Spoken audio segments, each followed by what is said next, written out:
So imagine you're walking to work, right? It's a freezing winter morning. Okay, setting the scene.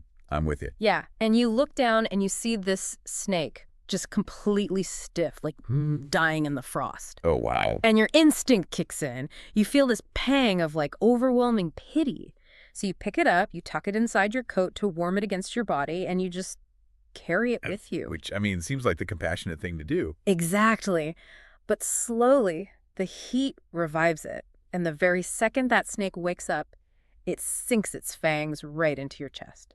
Yeah, that is well, it's a classic fable. It is. But what we're looking at today argues that this isn't just, some old cautionary tale to tell children. It is a profound structural warning about the lethal dangers of deploying your empathy on the wrong people. Welcome to today's deep dive. We are jumping into a text that completely flips how we think about solving, well, basically everything, both our own personal anxieties and the world's endless conflicts. Right. We're looking at excerpts from a philosophical text by Su Feng titled Standards of Perfect Human Nature. And the core mission of our deep dive today is to decode a very specific, highly controversial blueprint for human existence. And the premise here is massive. I mean, Xifeng essentially argues that looking outward to fix the world, like through economics or treaties or politics, is entirely useless. Wow. Completely useless. Yeah, because the underlying human operating system is corrupted. So cultivating what he calls a perfect human nature isn't just like a nice to have.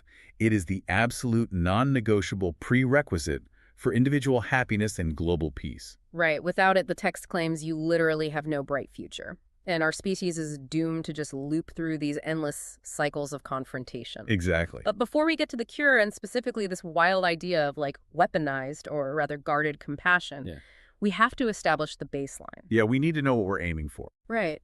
What does this perfect human nature actually look like? The text lays out 8 conditions.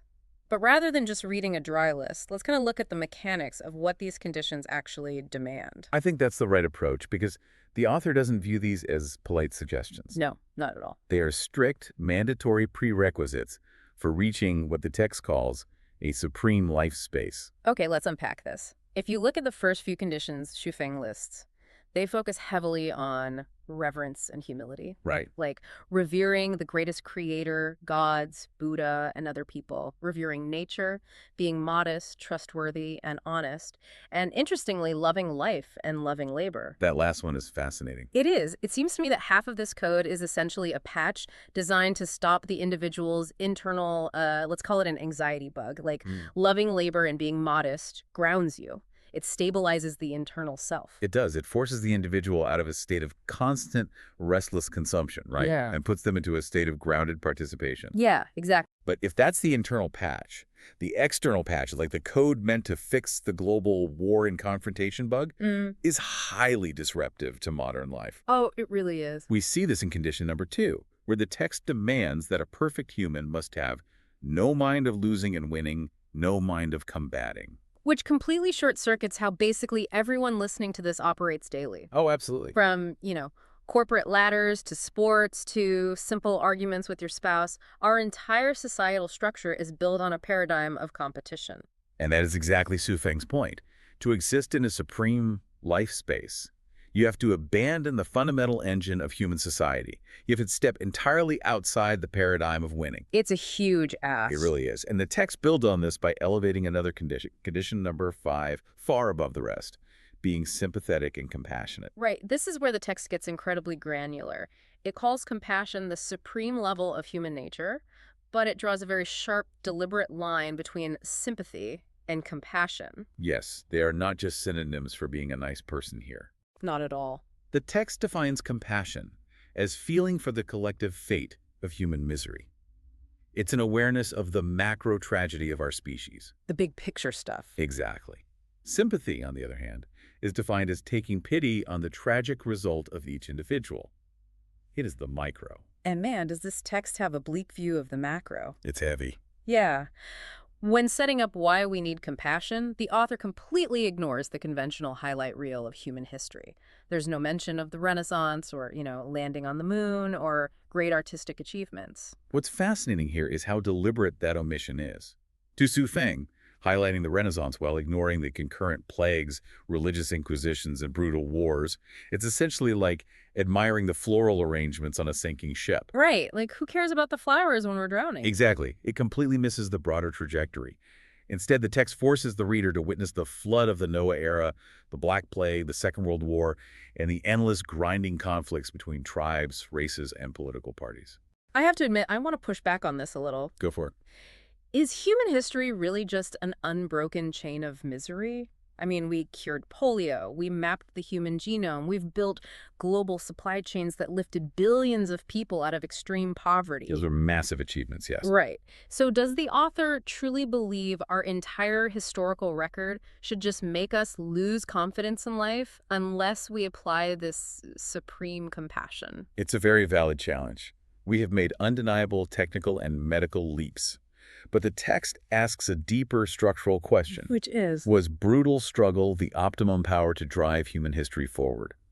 The philosophical mechanism Su Feng relies on here is that medical or technological progress hasn't actually solved the fundamental combative nature of human interaction. So you're saying the text views those advancements as just shiny byproducts of a flawed engine? Exactly. The engine itself still runs on the suffering of generations. If you look at the sum total of human existence, the sheer volume of interest disputes and bloodshed required to get to our modern comforts. It's a lot of bloodshed. It is. And if you aren't moved to deep grief by that, the text argues you are misinterpreting reality. It suggests that compassion is the only rational, intellectually honest response to the baseline cost of human existence. Okay, I follow the logic.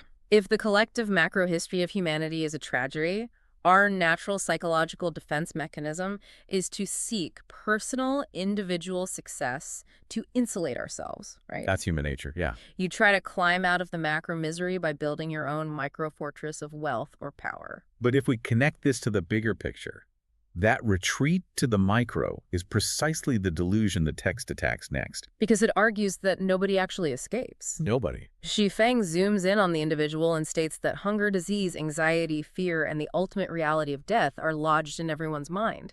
And the text systematically dismantles the idea that winning the game brings you peace. It specifically targets the people we assume have beaten the system. Look at the artists and poets. We tend to romanticize them, don't we? We do. Society loves the idea of the tortured artist.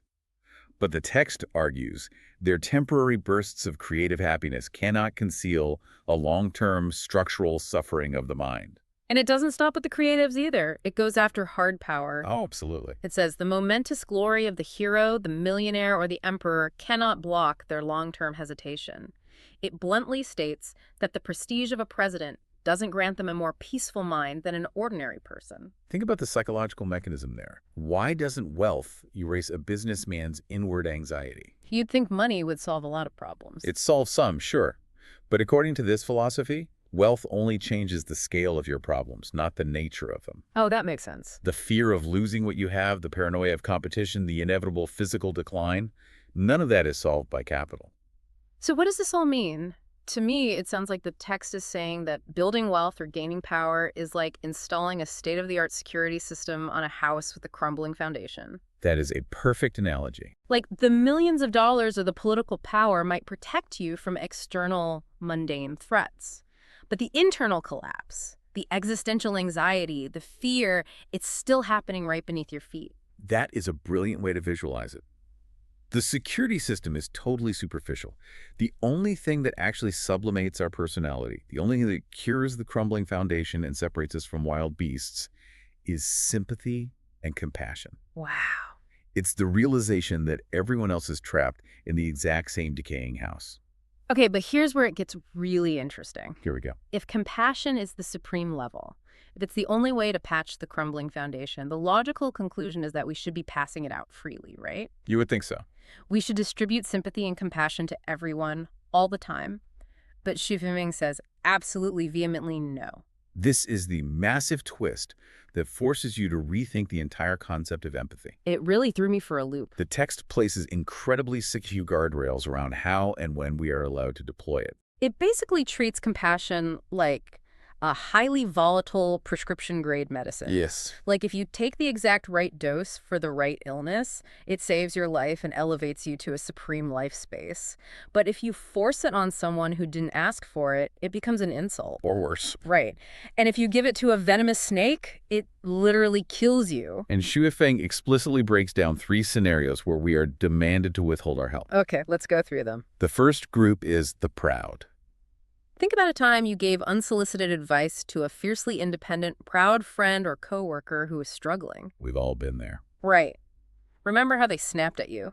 The text notes that for strongly self-respected people, showing them sympathy or pity is actively received as humiliation. Because of the inherent power dynamics of empathy. Unsolicited help implies pity, and pity implies a hierarchy. Oh, I see. By swooping in to save them, you are subconsciously placing yourself above them. Unsolicited help is experienced as an attack on their ego. The rule Xu Feng sets is uncompromising. He says, if anyone is hungry, but if he doesn't appeal to you, don't go to help him. That sounds so harsh at first. It does. Even if someone suddenly comes to harm, unless they explicitly ask for your help, do not intervene. You have to wait for the appeal. You have to respect their autonomy over your own desire to be the savior. Which brings us to the second scenario where compassion must be withheld. The ungrateful or the unreasonable. People who bite the hand that feeds them. This goes right back to the freezing snake from our intro. Exactly. The text describes people who are capricious, whose love and hate are undistinguished. Unpredictable people. Right. The mechanism of a capricious person is that they lack the capacity for reciprocal gratitude.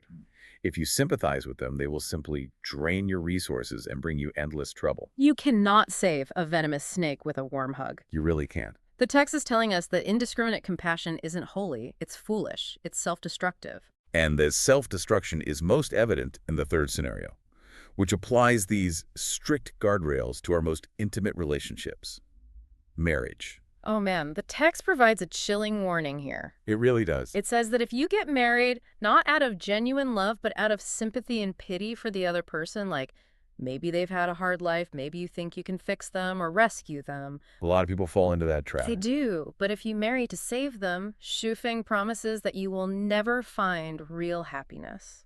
Because the psychological weight of constantly rescuing a partner breeds resentment. Exactly. And worse, the text warns that eventually the days will come where you become the object of sympathy. The savior inevitably becomes the victim. It's a tragic cycle. It perfectly reinforces that prescription medicine analogy.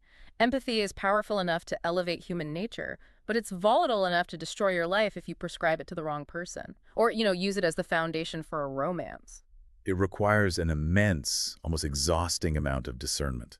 You are asked to hold deep compassion toward the overarching fate of humanity, but remain ruthlessly analytical about how you apply that compassion to the individuals right in front of you.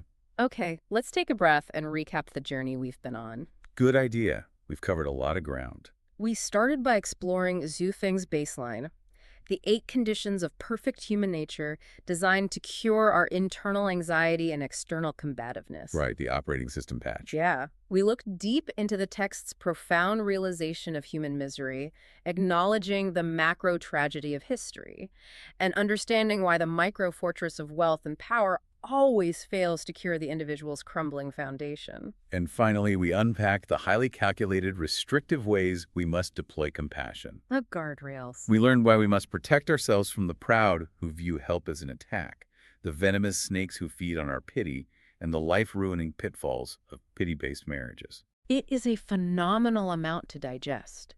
And it dramatically shifts what it actually means to be a good person. It's not about blind niceness. It's about strategic, deeply understood empathy. This raises an important question, though, a contradiction that I want to leave the listener with today. Well, I love a good contradiction. Let's hear it. Throughout this text, we are told that reaching the supreme life space requires withholding compassion from the unworthy, calculating who is a snake, and judging who is too proud to help. Right. At the same time, condition number 2 explicitly demands that we have no mind of losing and winning, no mind of combating. Wait, so you must drop all defenses. Exactly. So the final thought to ponder is this. If true perfection requires such severe boundary setting and continuous judgment of who is safe to help, Does reaching this supreme life space ultimately require total isolation from modern society? Oh, wow. Can you even participate in the messy, combative reality of the everyday world without inevitably violating these rules? Are we forced to choose between engaging with the world and achieving perfect human nature? That is a heavy, fascinating question to walk away with. Thank you so much for joining us on this deep dive. Keep questioning, keep exploring, and we'll catch you next time.